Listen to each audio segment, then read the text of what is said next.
नमस्कार। विद्या news line में आपका स्वागत है। साल था वो 2024, महीना था नवंबर, तारीख थी 24। अचानक संभल जल उठा था। दंगे फसाद हुए थे, गोलियां चली थी जिसमें 4 लोग मारे गए थे और दर्जनों पुलिसकर्मी घायल हुए थे। उसमें एक पहलवान सी कद काठी वाला शख्सियत सामने आया था पुलिस की वर्दी में, और देखते ही देखते सोशल मीडिया की सुर्खियां बन गया। नाम था सीओ अनुज चौधरी। अब वो एएसपी हैं। अभी भी वो सुर्खियों में है। वजह यह है कि उनके खिलाफ जिस सीजीएम ने एफआईआर करने का आदेश दिया, उसका रातों रात ट्रांसफर हो गया और उनका नाम है विभांशु सुधीर।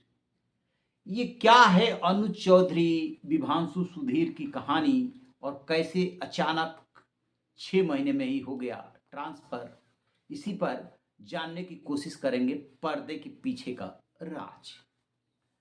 दरअसल जब ये घटना हुई तो घटना की पृष्ठभूमि ये है कि कहा यह जाता है कि बाबर ने वहां पर एक मस्जिद बनवाई और मंदिर तोड़ करके, जिसे बाबरी मस्जिद के नाम से भी जाना जाता है, जामा मस्जिद के भी नाम से जाना जाता है, वो पहले हरिहर मंदिर था। इसको लेकर के एक पक्ष चला जाता है अदालत में, वहां से सर्वे का आदेश होता है और एक दिन सर्वे हो भी जाता है। लेकिन दूसरे दिन यानी 24 नवंबर को जब सर्वे की बारी आई, तब वहां पर बवाल मच गया था और उसी में ये घटना हो गई। एक पिता यामीन, उनके बेटे का नाम आलम, वो ठेली लेकर के निकला हुआ था बिस्किट रस्क वगैरह बेचने के लिए। आरोप यह है कि पुलिस ने उस पर भी गोलियां दागी और वो मारा गया। यामीन 6 फरवरी 2025 को पहुंच जाते हैं सीजीएम की अदालत में और कहते हैं कि अनुज चौधरी और इंस्पेक्टर अनुज तोमर और 12-13 पुलिसकर्मियों ने उनके बेटे को मार डाला, लिहाजा उनके खिलाफ एफआईआर करके कार्रवाई की जाए। काफी दिनों तक ये मामला चलता रहता है, कुछ होता नहीं है। तभी 18 सितंबर 2025 को आते हैं विभांशु सुधीर सीजीएम बन करके और वो मामले की सुनवाई करते हैं। 9 जनवरी को फैसला आता है कि सीओ, इंस्पेक्टर समेत जितने भी पुलिसकर्मियों के नाम है, उसमें 15-20 होते हैं, उन पर एफआईआर की जाए और 1 हफ्ते के अंदर रिपोर्ट दी जाए। 12 तारीख को ये बात पब्लिक डोमेन में आती है। 13 तारीख को संभल के एसपी का बयान आता है कि इसकी तो जुडिशियल इंक्वायरी हो चुकी है, इसमें चार्जशीट दाखिल हो चुकी है, इसमें हम एफआईआर नहीं करेंगे और हाई कोर्ट जाएंगे। तब सहसा जो भी इस बात को जानता समझता है कानून को, उसके दिमाग में एक सवाल कौन था कि एसपी ऐसे कैसे बोल सकते हैं कि सीजीएम के आदेश को नहीं मानेंगे। यहां तक तो ठीक था कि हाई कोर्ट जाएंगे। अब इस बात पे बहस मुभासा होने लगी, लेकिन उनके बॉडी लैंग्वेज और बातचीत के अंदाज से साफ लग गया कि पर्दे के पीछे कुछ चल रहा है। और इसी बीच 14-15 तारीख को आ जाती है मकर संक्रांति। अनुज चौधरी अचानक गोरखपुर मंदिर में दिखाई देते हैं पूजा पाठ करते हुए, और फिर 20 तारीख की रात को विभांशु सुधीर का ट्रांसफर हो जाता है। अब सोचिए 18 सितंबर 2025 को आए हैं और 20 जनवरी को उनका ट्रांसफर हो गया। ठीक से 6 महीना भी नहीं हुए। अब स्वाभाविक सी बात है कि इस ट्रांसफर को जोड़ा जाएगा एएसपी अनुज चौधरी पर कार्रवाई के आदेश से, क्योंकि अनुज चौधरी को लेकर के पूरा सूबा वाकिफ है और मुख्यमंत्री से ये सवाल किया गया था एक इंटरव्यू में कि एक पुलिस अधिकारी ऐसा कैसे जवाब दे सकता है कि तुम्हारे जुम्मे की नमाज तो होती रहती है, होली साल में एक बार आता है। तो उस पर उन्होंने कहा था कि वो पहलवान है, उनका जवाब देने का अपना एक अलग अंदाज है, मतलब उन्होंने बचाव किया था। तो वो वहां से कनेक्टेड भी है। अब शोर मच रहा, वकीलों ने आज काफी प्रदर्शन किया है कि सीजीएम का ट्रांसफर कैसे किया गया, उसको रोका जाए, तत्काल प्रभाव से रोका जाए।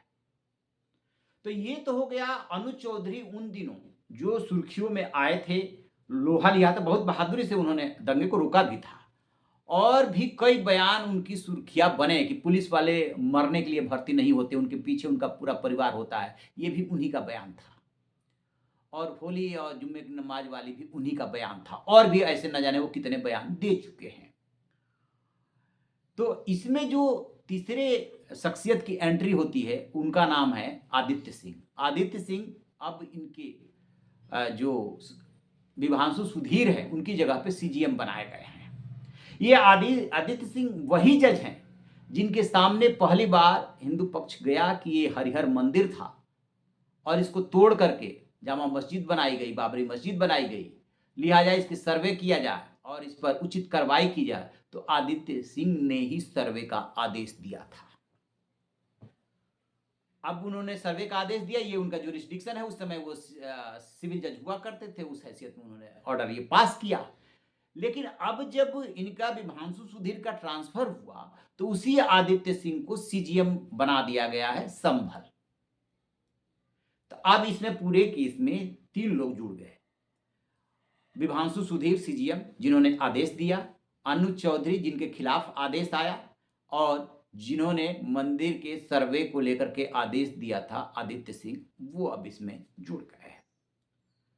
अब एक और बात महत्वपूर्ण है कि जो विभांशु सुधीर है, वो जब यहां पर सीजीएम बन करके आए तो दिसंबर में उन्होंने एक आदेश दिया था बहजोई इंस्पेक्टर और तमाम पुलिसकर्मियों के खिलाफ, उसमें 2 और इंस्पेक्टर शामिल थे, एफआईआर दर्ज करने का। एक एनकाउंटर का मामला था, उसको लेकर के।